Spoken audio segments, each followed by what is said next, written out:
Programme کو آگے بڑھانے کے لیے قرآن کی عظمت پر ایک تقریر پیش کرنے کے لیے ہمارے اس مکتب کے طالب علم گلشن ابن روشن علی کو دعوت دیتا ہوں کہ قرآن کی عظمت پر بیان پیش کریں۔ گلشن روشن علی مائک پر۔ میں بچوں سے گزارش کروں گا کہ بچے بڑے جو ساتھی باہر بیٹھے ہیں ان کو اندر آنے کی جگہ دے دیں، آپ تھوڑے سے باہر ہو جائیں۔ بہت سے بڑے ساتھی باہر ہیں، وہ اندر آ جائیں، مسجد کے اندر کے حصے میں آ جائیں۔ یہ مت کھولو، یہ والا مت، والا بازو والا کھولو۔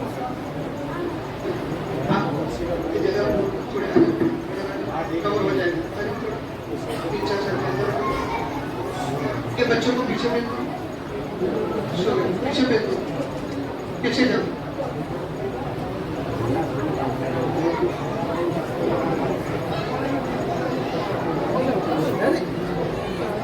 بچے شور نہ کریں، بچے شور نہ کریں، یہ بچے واپس اندر کریں، آپ باہر جاؤ، بڑے ساتھی اندر آ جاؤ۔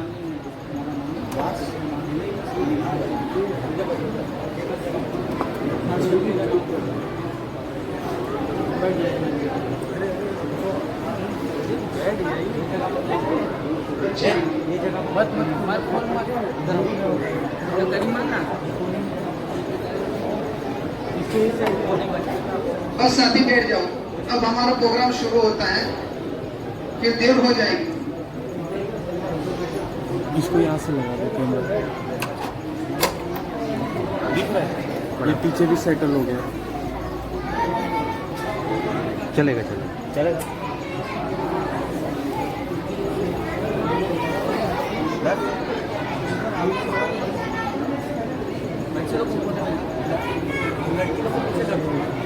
ماشاءاللہ، جو ساتھی بڑے ساتھی باہر ہیں اندر آ جائیں، آپ کی بہت بڑی مہربانی ہوگی۔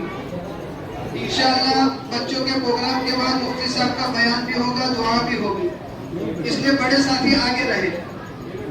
بچے تو اپنے پروگرام پیش کر کے باہر بھی چلے جائیں گے، باہر پڑھیں گے، بڑے ساتھی اندر آ جاؤ۔ دیکھیں ساتھی اب خاموش رہیں، انشاءاللہ قرآن کی عظمت پر بیان کریں گے ہمارے مکتب کے طالب علم گلشن روشن علی۔ السلام علیکم ورحمۃ اللہ وبرکاتہ۔ بسم اللہ الرحمن الرحیم۔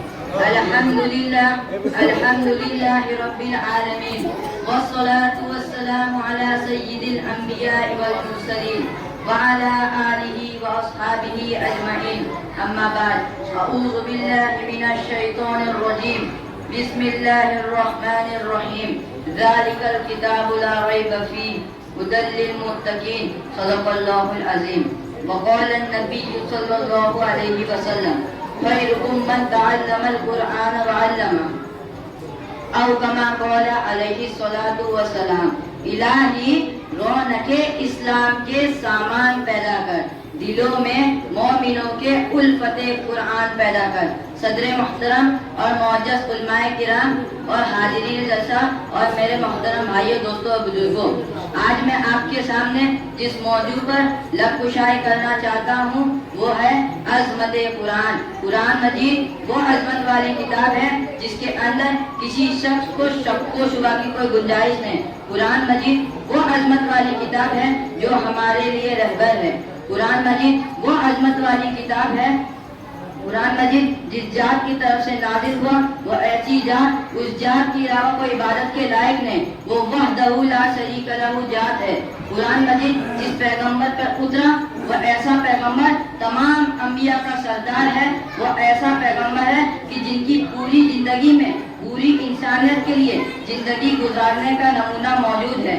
قرآن مجید وہ عظمت والی کتاب ہے جو ہمارے لیے رہبر ہے۔ قرآن مجید جو فرشتہ لے کر آیا وہ ایسا فرشتہ تمام فرشتوں کا سردار ہے، وہ ایسا فرشتہ ہے رب کائنات کے نزدیک مرتبے والا ہے۔ قرآن مجید وہ عظمت والی کتاب ہے جو ہمیں باطل کے درمیان فرق کراتی ہے، تو کیوں نہ کہوں یا الہی تو ہمیں عامل قرآن کر دے، یا الہی تو ہمیں عامل قرآن کر دے، پھر نئے سرے سے مسلمان کو مسلمان کر دے۔ सामीईन मुकर्रम, अब जरा आप से कुरान मजीद की अजमतें मालूम करते हैं। किसी ने इमाम आजम अबू हनीफा से पूछा, इमाम साहब आपने कुरान को कैसे पाया? उन्होंने कहा, मैंने अब तक कुरान में से हजारों मसाइल निकाल चुका हूँ, लेकिन अब तक कुरान का माना पूरा नहीं हुआ। किसी ने इमाम गजाली से पूछा, इमाम साहब आपने कुरान को कैसे पाया? उन्होंने कोई अजीब बात कही। उन्होंने कहा, कुरान आसान भी है, मुश्किल भी है।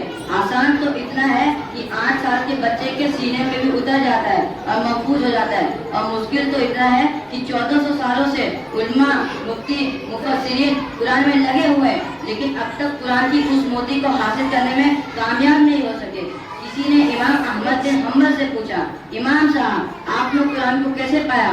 उन्होंने कोई अजीब बात कही। उन्होंने कहा, एक दफा ख्वाब में अल्लाह की मैंने जियारत की। अल्लाह से मैंने पूछा, ऐ अल्लाह तेरी सबसे महबूब चीज कौन सी है? जवाब मिला, कुरान। फिर मैंने पूछा, समझ कर पढ़े तो तुझे पसंद, या बगैर समझे पढ़े तो तुझे पसंद? जवाब मिला, ऐ अहमद जो कुछ तू समझ कर पढ़ता है तब भी मुझे पसंद, बगैर समझे पढ़ता है तब भी मुझे पसंद। इसलिए हम सब इरादा करें कि अपने बच्चों को कुरान की तालीम देंगे और दीन इस्लाम सिखाएंगे। और अगर हम अपने बच्चों को 2 पैसों के लिए दीन से दूर रखा और दुनिया की डिग्रियों पर ध्यान दिया, तो कल क़यामत के दिन अल्लाह के यहाँ जवाब देना होगा। अल्लाह ताला तमाम मुसलमानों को कुरान सीखने, सिखाने और उस पर अमल करने की तौफीक अदा फरमाए। शायर कहने पर मजबूर होगा, अज़मत कुरान के खातिर हम जान निछावर कर देंगे, अज़मत कुरान के खातिर हम जान निछावर कर देंगे। अगर वक्त ने हमसे खून मांगा हम वक्त का दामन भर देंगे। वाक़िअ दावाना अल्हम्दुलिल्लाहि रब्बिल आलमीन। माशाअल्लाह, बहुत अच्छा, माशाअल्लाह, बहुत ही अच्छी तकरीर की। हमारे सलामुद्दीन भाई की तरफ से तकरीर करने वाले गुलशन इब्ने रोशन अली को 100 रुपया बतौर इनाम दिया जाता है। और जितने बच्चे प्रोग्राम के अंदर शामिल हैं, कारी अब्दुल वहाब की तरफ से 1000 रुपये सब बच्चों को बतौर इनाम के अंदर दिए गए हैं। और हमारे बाजार के अंदर मोहम्मद जकी जो चश्मे वाले दुकान है मच्छी मार्केट के अंदर, उनकी तरफ से 1000 रुपया तमाम बच्चों को बतौर इनाम के दिए गए हैं। और शायद ये पहला जलसा है, मैं सुन रहा हूँ, मुझे मालूम नहीं है कि किसी ने किसी मस्जिद के किसी इमाम को पहले से ही 1000 रुपये इनाम दिए हो। तो अल्हम्दुलिल्लाह मोहम्मद जकी जो चश्मा वाले हैं उन्होंने मुझे 1000 रुपया इनाम दिया है। हमारे हाफिज साहब को भी 500 रुपया बतौर इनाम दिया है। अल्लाह तबारक तआला उन देने वाले को जज़ाए खैर अता फरमाए, दुनिया आखिरत के अंदर अल्लाह उनको बेहतरीन से बेहतरीन बदला अता फरमाए।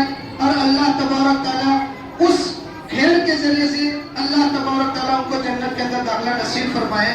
माशाअल्लाह बच्चे ने तकरीर की, उस पर शायर कहता है, हुकूमत पर नहीं हम अल्लाह पर ईमान रखते हैं, हुकूमत पर नहीं हम अल्लाह पर ईमान रखते हैं। नबी वाले ज़माने